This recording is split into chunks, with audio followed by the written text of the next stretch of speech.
Apologize. 5th Annual Healthcare Executive Roundtable. As you know, healthcare is in the midst of one of the most dynamic and challenging periods ever. The Center for Healthcare Innovation is a nonprofit research and education institute. And by bringing the best and brightest together, we aim to uncover some solutions and ideas around human-centered healthcare innovation. Also, the center does research ranging from industry reports and white papers that report the latest trends and what's happening in healthcare to peer-reviewed academic journal submissions and research. We're also increasingly focusing on health equity and some issues and health obstacles that vulnerable patient populations face in accessing quality care. Last year we saw this tremendous inversion of influence. People, are used to sort of building perceptions of brands.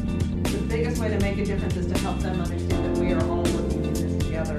Roundtable has been an incredible opportunity for people to get together and voice their opinions in a very candid and respected venue, because we do have very diverse opinions, and sometimes it's difficult to be able to bring those forth. It's been an incredible experience. It's very difficult for anyone else I work with to understand what's coming at them in the EHR. And then they do have that patient you were describing of your son who comes into the emergency room. I've often started saying to people with cancer, there's good news and bad news. The good news is cancer's become a chronic illness. The bad news is cancer's become a chronic illness. So deductibles, premiums, co-pays, it just really affects the quality and the values, the quality of life and values that many people and dreams going forward in terms of the impact on their life. Likewise, I've seen also more consolidation of pharma, and we get some funds for some of our educational materials from pharma.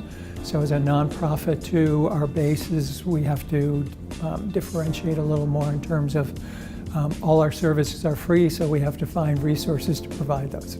People don't really think about what it feels like to be sick. And they approach it from, okay, how can I make this patient feel better? And they have great intentions and want to make us feel better, but they don't really understand that when you're told you're going to die, you will do anything to get well. You are a victim of a situation that you had no control over. And I was a pretty healthy person. I rode my bike 20 miles a day before I had cancer, and I didn't really have anything wrong with me. I was pretty healthy, and I got, bam, stage 3 triple negative breast cancer. So I think I really want to try to impose that belief or those thoughts in the healthcare discussions. You talk about patient engagement. I know that a lot of people would be incredibly offended at the suggestion that people aren't engaged.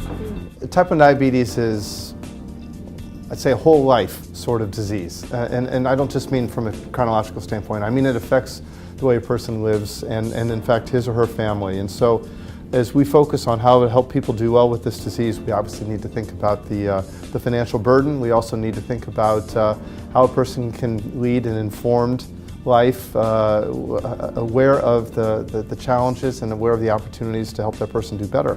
We have cost issues, we have overutilization issues, we have access issues, we have affordability issues.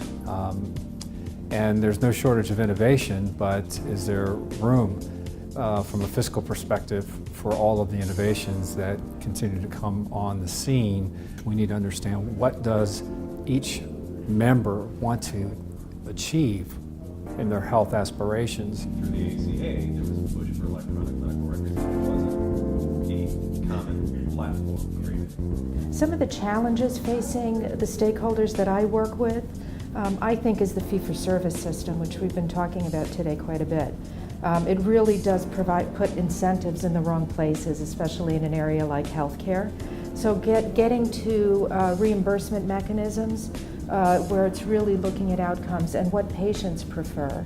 I think that's an opportunity, actually, is working with patients to redesign the healthcare system and the reimbursement system even, because they really know what's important to them for quality of life. Perspective, we have our key message and we have our